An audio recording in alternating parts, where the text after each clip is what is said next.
Hello friends, welcome to our channel. అందరూ ఎలా ఉన్నారు? ఐ హోప్ అందరూ బాగుండాలి. దాంట్లో మేము ఉండాలి, మన ఛానల్లో ఉండాలి. ఫస్ట్ ఆఫ్ ఆల్ అందరూ కూడా నన్ను క్షమించండి, ఎందుకంటే నేను ఈ వీడియోస్ చేస్తాం ఇంచుమించు 10 days పైన అయిపోయిందండి. సో కొన్ని అనివార్య కారణాల వల్ల మేమైతే వీడియోస్ చేయలేకపోయాను. సో అందరూ కూడా నన్ను క్షమించండి. ఈ రోజు నుంచి మీకు డైలీ కూడా వీడియోస్ అప్లోడ్ అవుతూనే ఉంటాయండి. ఎప్పటిలాగే మమ్మల్ని మన ఛానల్ని కూడా ఆదరించండి. ఈరోజు మీ ముందుకు నేను ఒక బంపర్ నోటిఫికేషన్ అయితే తీసుకొచ్చానండి. అదే ఎంటీఎస్ జాబ్స్ అండి, మల్టీ టాస్కింగ్ స్టాఫ్. దీనికి వచ్చేపాటికి ఓన్లీ మీరు 10th క్లాస్ పాస్ అయితే చాలండి. 10th క్లాస్ సర్టిఫికెట్ ఉంటే చాలు మీకు. ఇది కూడా ఏంటంటే గవర్నమెంట్ జాబు, రెగ్యులర్ అండి. ఇది కాంట్రాక్ట్ బేసిక్ అయితే కాదు, రెగ్యులర్ జాబ్స్. దీనికి ఆల్ అలవెన్సెస్ కలుపుకుంటే కనుక మనకి 30,000 శాలరీ అన్నది వస్తుందండి. దీనికి ఎటువంటి ఎక్స్పీరియన్స్ కానీ ఎటువంటి ఇంటర్వ్యూ కానీ అవసరం లేదండి. చిన్న రిటన్ టెస్ట్ ఒకటి పెడతారు, దాంట్లో కానీ సెలెక్ట్ అయితే కనుక స్కిల్ టెస్ట్ ఉంటుందండి. అది కూడా జాబ్స్కి తగ్గట్టు స్కిల్ టెస్ట్ ఉంటుంది. దీనికి Telangana and AP male or female ఇద్దరూ కూడా అర్హులేనండి. ఎవరైనా అప్లై చేసుకోవచ్చు. ఈ వీడియోని లాస్ట్ దాకా చూడండి. ఈ వీడియోలోనే అప్లికేషన్ కూడా ఎలా చేయాలన్నది చెప్తాను. సో ఎవరో కూడా వీడియోని స్కిప్ చేయకుండా చూడండి. అలాగే కనుక వీడియోని చూసి వెళ్ళిపోకుండా వీడియోకి ఒక లైక్ ఇవ్వండి. మీరు ఇచ్చే లైక్ అన్నది మాకు చాలా ఎనర్జీగా ఉంటుందండి. సో మన ఛానల్ కూడా సబ్స్క్రైబ్ చేసుకోండి, మీ ఫ్రెండ్స్కి కూడా ఫార్వర్డ్ చేయండి. అలాగే బెల్ సింబల్ని కూడా యాక్టివేట్ చేసుకోండి. మేము పెట్టే ప్రతి వీడియో కూడా మీకు నోటిఫికేషన్ వస్తుంది. ఇప్పుడు అప్లికేషన్ డీటెయిల్స్లోకి అన్నది వెళ్ళిపోదాం. ఈ అప్లికేషన్లో వచ్చేప్పటికి మనకి ఎంటీఎస్ జాబ్స్ అండి, మల్టీ టాస్కింగ్ స్టాఫ్ అండి. దీనికి వచ్చేపాటికి మనకి శాలరీ వచ్చేపాటికి లెవెల్ 1 ప్రకారం 18,000 నుంచి 56,900 దాకా ఇస్తారండి. అంటే మీకు ఆల్ అలవెన్సెస్ కలుపుకుంటే కనుక 30,000 దాకా వస్తుంది. దీంట్లో వచ్చేప్పటికి టోటల్గా 6 వేకెన్సీస్ అయితే ఉన్నాయండి. దీనికి వచ్చేప్పటికి జనరల్ వాళ్ళకి 3, ఓబీసీ వాళ్ళకి 1, ఎస్సీ వాళ్ళకి 1, ఎస్టీ వాళ్ళకి 1, ఈడబ్ల్యూఎస్ వాళ్ళకి లేదు అండి. మొత్తం టోటల్గా 6 వేకెన్సీస్ ఉన్నాయండి. ఓన్లీ 6 వేకెన్సీసే కదా అని అనుకోవద్దండి, ఎందుకంటే ఇది గవర్నమెంట్ జాబ్ అండి. సో ఎవరో కూడా మిస్ అవ్వకుండా అప్లై చేసుకోండి. ఓన్లీ ఇక్కడ క్వాలిఫికేషన్ చూసుకున్నట్లయితే కనుక ఓన్లీ 10th క్లాస్ మార్కులు ఇస్తుంటే చాలండి. 10th క్లాస్ పాస్ అయితే చాలండి వీళ్ళకి. ఇక్కడ వీళ్ళు క్లియర్గా కూడా మెన్షన్ చేశారు మనకి, మెట్రికులేషన్ పాస్ అయితే చాలని చెప్పి. ఇప్పుడు దీంట్లోని మల్టీ టాస్కింగ్లోని జాబ్ ఎలా ఉంటుంది అంటే కనుక మన ఆఫీసు అటెండర్, సబార్డినేట్ అండి, అటెండర్ లెక్క అండి. సో ఆఫీస్ క్లీన్ చేస్తాం, లేదా నెక్స్ట్ ఫైల్స్ అందిస్తాం. ఇలాంటివి మన ఆఫీస్లో ఎలాగైతే అటెండర్ పోస్టులు చేస్తారో అలా ఉంటుందండి. సో ఎవరో కూడా మిస్ చేసుకోవచ్చు, ఓన్లీ 10th క్లాస్ బేసిక్ మీదే కాబట్టి. అలాగే ఇప్పుడు ఏజ్ విషయానికి వస్తే కనుక దీనికి మనకి ఇక్కడ ఇచ్చారండి, 18 years నుంచి 25 years దాకా అప్లై చేసుకోవచ్చు అండి ఎవరైనా సరే. అలాగే ఏజ్ రిలాక్సేషన్ కానీ వస్తే కనుక ఓబీసీ వాళ్ళు అయితే 28 years దాకా అప్లై చేసుకోవచ్చండి. ఎస్సీ ఎస్టీ వాళ్ళు అయితే కనుక 32 years దాకా అప్లై చేయొచ్చండి.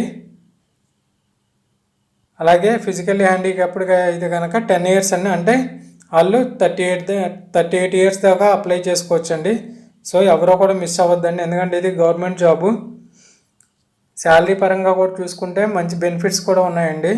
అలాగే దీనికి ఇంపార్టెంట్ డేట్స్ చూసుకుంటే కనుక 30వ తారీఖు దాకా అప్లై చేసుకోవచ్చండి. ఇది ఓన్లీ కూడా ఆఫ్లైనేనండి, ఆన్లైన్లో అయితే అప్లై లేదండి. దీనికి ఓన్లీ ఆఫ్లైన్లోనే అప్లై చేయాలి. ఇది ఆల్రెడీ మనకి ప్రాసెస్ కూడా స్టార్ట్ అయిపోయిందండి. ఎప్పటి నుంచి అంటే ఇదిగోండి March 9th నుంచి అండి. March 9th నుంచి March 30 దాకా అప్లై చేసుకునే అవకాశం అయితే కల్పించారు మనకి. సో ఇంకా చాలా టైం ఉంది కాబట్టి ఎవరో కూడా మిస్ చేసుకోవద్దు. దీనికి ఎవరో అర్హులు అంటే కనుక ఇండియన్ సిటిజన్ అయితే చాలండి, దీనికి అప్లై చేసుకోవచ్చు. ఇదిగోండి ఇది గ్రూప్ సి కింద వస్తుంది, గ్రూప్ సి లెవెల్ కింద వస్తుందండి. ఈ జాబ్స్ అన్నాయి మనకి, ఈ జాబ్స్ అన్నాయి మనకి డిఫెన్స్ సర్వీస్ స్టాఫ్ కాలేజ్ నుంచి అయితే రిలీజ్ చేశారండి. ఇది తమిళనాడులో ఉంది మీకు. దీనికి లాస్ట్ డేట్ వచ్చేపాటికి మనకి 30th March అండి, 30వ తారీఖు మార్చి దాకా మనం అప్లై చేసుకోవచ్చు. సో ఎవరో కూడా మిస్ అవ్వద్దండి, చాలా టైం ఉంది కాబట్టి. ఇక్కడ చూసుకున్నట్టయితే హౌ టు అప్లై అని ఉందండి. దీనికి ఎలా అప్లై చేయాలన్నది నేను లాస్ట్ చెప్తాను మీకు. అలాగే మనకి సెలక్షన్ ప్రాసెస్ అండి. ఎలా సెలెక్టింగ్ అవుద్దంటే వచ్చిన అప్లికేషన్లు అన్నీ కూడా వాళ్ళకి అన్నీ కరెక్ట్గా ఉన్నాయా లేదా అంటే ఏజ్ కానీ క్వాలిఫికేషన్ కానీ ఎలిజిబిలిటీ కానీ అలాగా అన్నీ కరెక్ట్గా ఉన్నాయా లేదా అని షార్ట్ లిస్ట్ ఒకటి తయారు చేస్తారండి. షార్ట్ లిస్ట్ అయిన వాళ్ళకి చిన్న రిటన్ టెస్ట్ అన్నది కండక్ట్ చేస్తారు. ఆ రిటన్ టెస్ట్ కూడా ఎలా ఉంటుందంటే general knowledge, general intelligence and reasoning, numerical aptitude and general English and general awareness మీద ఉంటుందండి. దీనికి వచ్చేపాటికి సెలెక్ట్ అయిన క్యాండిడేట్లకి ఈ ఎగ్జామ్ వచ్చేవాడికి మనకి ఇంగ్లీష్ అండ్ హిందీలో ఉంటుందండి. ఈ రిటన్ టెస్ట్ ఎవరైతే క్వాలిఫై అవుతారో వాళ్ళకి స్కిల్ టెస్ట్ లేదంటే కనుక ఫిజికల్ టెస్ట్ అనేది ఉంటుందండి. అంటే ఈ మల్టీ టాస్కింగ్ స్టాఫ్లోని సెపరేట్ ఆఫీసులోని సెపరేట్గా జాబ్స్ అనేవి ఉంటాయండి. దానికి తగ్గట్టు వాళ్ళకి స్కిల్ టెస్ట్ కావాలా లేదంటే ఫిజికల్ టెస్ట్ కావాలన్నది చూసుకుని వాళ్ళు మనకి స్కిల్ టెస్ట్ కానీ లేదంటే ఫిజికల్ టెస్ట్ కానీ పెడతారండి. మీ డౌట్ రావచ్చండి, ఈ స్కిల్ టెస్ట్ అన్నది రిటన్ టెస్ట్ అన్నది మేము ఎక్కడికి వెళ్ళి రాయాలి అని. అది కూడా క్లియర్గా ఇచ్చారండి వేణు కూడా. ఈ రిటన్ టెస్ట్ అన్నది డిఎస్ఎస్సి వెలింగ్టన్లోకి వెళ్ళి రాయాలండి, అంటే తమిళనాడుకి వెళ్ళి రాయాలి. మీరు వెళ్ళి రాసేటప్పుడు నో టీఏడి అండి. గవర్నమెంట్ మాత్రం వెళ్ళటానికి వస్తానికి ఛార్జెస్ అయితే ఏమీ పెట్టుకోదండి. ఓన్లీ మన ఛార్జీలతోటి వెళ్ళి ఎగ్జామ్ అన్నది రాసి రావాలి. దీనికి ఎనీవేర్ ఇండియాలో నుంచి ఎవరైనా కూడా దీనికి అప్లై చేసుకోవచ్చండి క్యాండిడేట్స్ అన్నది. సో మన ఏపీ తెలంగాణ కూడా అప్లై చేసుకోవచ్చండి, ఎవరో కూడా మిస్ చేసుకోవద్దు. ఇప్పుడు అప్లికేషన్ అన్నది ఎలా ఫిల్ చేయాలన్నది క్లియర్గా చెప్తానండి, ఒకసారి వినండి. అప్లికేషన్ ఫామ్ వచ్చేపాటికి ఇలా ఉంటుందండి మనకి. ఇవన్నీ పైన ఇచ్చారు చూడండి ఒకసారి. అక్నాలజ్మెంట్ అండ్ అడ్మిట్ కార్డ్ అండి. దీనికి వచ్చేపాటికి మనం ఫిల్ చేయాల్సింది ఓన్లీ సీరియల్ నెంబర్ 1 నుంచి 6 దాకా అండి, అంతే. ఇంక కింద అయితే మనకు సంబంధం లేదంటే ఈ ఆఫీసు. ఇక్కడ మాత్రం మీ లేటెస్ట్ 3 months ఫోటోగ్రాఫ్ ఒకటి అంటించాలి. ఇక్కడ మీ name, date of birth, Aadhaar card number, mobile number 1, mobile number 2 and mail ID, అంతేనండి. ఇంక దీని కింద నుంచి అయితే మాత్రం మీరు ఏమీ చేయొద్దు. అలాగే రెండో దానికి కూడాను ఇక్కడ మీ 3 months ఫోటోగ్రాఫ్ అండి, ఇక్కడ మీ 3 months ఫోటోగ్రాఫు. అలాగే సీరియల్ నెంబర్ 1 నుంచి సీరియల్ నెంబర్ 6 దాకానే మీరు ఫిల్ చేయాలండి. ఇంకా కింద మాత్రం వాళ్ళు ఆఫీస్ స్టాఫ్ దండి అది. ఇక్కడ సేమ్ అండి, మీ name, date of birth, Aadhaar number, mobile number 1, mobile number 2 and mail ID. ఇక్కడికి వచ్చేపాటికి ఫర్ ఆఫీస్ ఓన్లీ అని ఇచ్చారు కదండి, దీనికైతే ఎవరో కూడా ఏం ఫిల్ చేయొద్దు, ఇది ఆఫీస్ వాళ్ళది ఇది. ఇంకా కిందకు వచ్చేస్తే కనుక మనది ఉంటుందండి. ఇదిగోండి ఇక్కడ ఇచ్చారు చూడండి, application form for the post of multi tasking staff office training అని ఇచ్చారండి. ఇక్కడ వచ్చేపాటికి మీ 3 months లేటెస్ట్ ఫోటో ఒకటి అంటించండి. ఇక్కడ మీ నేమ్ అండి. నేను ప్రతి వీడియోలోనూ కూడా క్లియర్గా చెప్తున్నానండి, నేమ్ అన్న దగ్గర మాత్రం మీరు ఓన్లీ మీ 10th class మార్క్ లిస్ట్ దగ్గర పెట్టుకుని ప్రతి లెటర్ కూడా క్లియర్గా చూసుకుని రాయండి. ఎందుకంటే ఏ ఒక్క లెటర్ కానీ తేడా చేస్తే కనుక మనకు అప్లికేషన్ అన్నది రిజెక్ట్ అవుతుంది. సో ప్రతి ఒక్కరు కూడా మీ 10th class మార్క్ లిస్ట్ అన్నది దగ్గర పెట్టుకుని అప్లికేషన్ అన్నది ఫిల్ చేయండి. ఇక్కడ మీ నేమ్ రాయండి, అలాగే మీ ఫాదర్ నేమ్, మీ డేట్ ఆఫ్ బర్త్ అది కూడా 10th classలో ఎలా ఉందో అలాగే వేయాలండి. అలాగే మీ ఏజ్ అండి, ఏజ్ వచ్చేపాటికి ఏ ఇయర్లో పుట్టారు, ఏ మంత్స్లో పుట్టారు, ఏ డేట్లో పుట్టారు అన్నది క్లియర్గా మెన్షన్ చేయాలి ఇక్కడ. అలాగే ఇంకొకటి ఏంటంటే కేటగిరీ అండి, మీరు ఓసీయా, బీసీయా, ఎస్సీయా, ఎస్టీయా అన్నది కూడా ఇక్కడ క్లియర్గా మెన్షన్ చేయాలండి.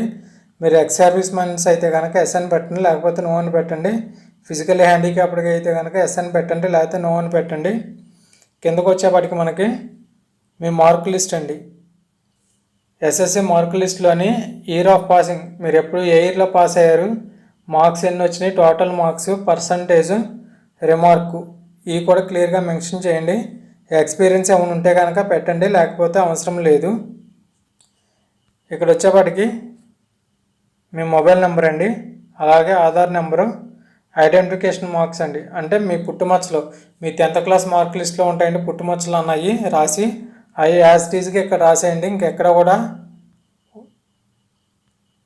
అవి యాజ్ టీజ్గా ఇక్కడ రాసేయండి. అలాగే ఇక్కడికి వచ్చేప్పటికి మీ అడ్రస్ అండి, అడ్రస్ కూడా కంప్లీట్ డీటెయిల్స్లోనే క్యాపిటల్ లెటర్లో రాయమని వీళ్ళు క్లియర్గా ఇచ్చారండి. క్యాపిటల్ లెటర్లో రాయండి. ఇక్కడ కరస్పాండెన్స్ అడ్రస్ అంటే పర్మనెంట్ అడ్రస్ ఉందండి. సేమ్ ఇద్దరు రెండు కూడా ఒకటే అయితే కనుక ఇక్కడ టిక్ మార్క్ చేయండి చాలు. మీకు పైన రాసి కిందకు వచ్చేపాటికి ప్లేస్ అండి, మీరు ఏ ప్లేస్లో నుంచి అప్లై చేస్తున్నారో ఆ ప్లేస్ అండి. అలాగే మీరు ఈ అప్లికేషన్ ఏ డేట్లో అయితే చేస్తున్నారో ఆ డేటు, ఇక్కడ వచ్చేవాడికి మీకు సిగ్నేచర్ అన్నది పెట్టాలండి. ఇప్పుడు ఈ అప్లికేషన్తో పాటు మీ ఆధార్ మార్క్ లిస్ట్ అండి, అలాగే మీ caste certificate, OBC SC ST వాళ్ళకైతే క్యాస్ట్ సర్టిఫికేట్ ఉంటుందండి. ఫిజికల్ హ్యాండిక్యాప్ కాబట్టి కూడా మీ క్యాస్ట్ సర్టిఫికేట్ కూడా దీనికి అటాచ్ చేయాలండి. అటాస్టేషన్ అంటే మార్క్ లిస్ట్ మీద మీ క్యాస్ట్ సర్టిఫికేట్ మీద కూడా మీ ఆధార్ కార్డు అండి, మీ ఆధార్ కార్డు మీద కూడా మీ సిగ్నేచర్ అన్నది పెట్టాలి కంపల్సరీని. పెట్టి అప్లికేషను, అలాగే అప్లికేషన్తో పాటు వీళ్ళు ఇంకొకటి కూడా ఇచ్చారండి, సెల్ఫ్ అడ్రస్ అండి. ఎన్వలప్ కవర్ అన్నది కావాలి, అది కూడా 10x22 సెంటీమీటర్స్ ఉన్నది. దాని మీద 26 రూపీస్ స్టాంప్ అన్నది అంటించి ఇవన్నీ కూడా మన application form, Aadhaar card, 10th class mark list, OBC certificate, caste certificate, అలాగే ఎన్వలప్ కవర్ ఇవన్నీ కూడా ఒక పెద్ద ఎన్వలప్ కవర్లో అయితే పెట్టండి. మీరు ఇవన్నీ పైన వచ్చేప్పటికి మీరు application for the post of multi tasking staff office training అని చెప్పి క్లియర్గా అయితే ఇక్కడ రాయాలని చెప్పారండి. ఇటే పక్కన ట్రూ అడ్రస్ రాయండి, అంటే వీళ్ళు ఇచ్చారు కదండి ఇక్కడ. అలాగే ఈ సైడ్కి వచ్చేపాటికమ్మో ఫ్రమ్ అడ్రస్ అన్నది రాయండి. ఇక్కడ మీ అడ్రస్ రాసి మీ రిజిస్టర్ పోస్ట్ కానీ లేదంటే ఆర్డినరీ పోస్ట్ కానీ ఏదైనా చేయొచ్చండి. ఏది చేసుకున్నా కూడా 30th మార్చ్ లోపు అన్నది వెళ్ళాలి వీళ్ళకి. సో ఎవరు కూడా మిస్ చేసుకోవద్దండి. ఎందుకంటే ఇంకొక విషయం చెప్పడం మర్చిపోయానండి, దీనికి ఎటువంటి ఫీజు అన్నది లేదండి. సో ఎవరైనా అప్లై చేసుకోవచ్చు, డబ్బులు ఏం కట్టక్కర్లేదు. కాబట్టి మహా అయితే మనకు పోస్టల్ ఛార్జ్ అవుతుందండి అంతే. సో ప్రతి ఒక్కరు కూడా అప్లై చేసుకోండి, ఎందుకంటే ఇది చాలా రేర్గా పడతాయండి ఇలాంటివి అన్నది మనకి. ఓన్లీ 10th క్లాస్ బేస్ మీద అన్నది అప్లై చేసుకోండి. వచ్చిందంటే కనుక వాళ్ళ అదృష్టం, ఎందుకంటే గవర్నమెంట్ జాబు, అది కూడా రెగ్యులరు, శాలరీ కూడా 30,000కి ఉంటుందండి. సో ఎవరో కూడా మిస్ చేసుకోవద్దండి. అలాగే ఈ వీడియో కానీ మీకు నచ్చినట్లయితే కనుక లైక్ చేయండి, మన ఛానల్ని సబ్స్క్రైబ్ చేసుకోండి, అలాగే మీ ఫ్రెండ్స్కి కూడా ఫార్వర్డ్ చేయండి. బెల్ సింబల్ని కూడా యాక్టివేట్ చేసుకోండి, మేము పెట్టే ప్రతి వీడియో కూడా మీకు నోటిఫికేషన్లో వస్తుంది. Thank you friends, thank you a lot of and all the best.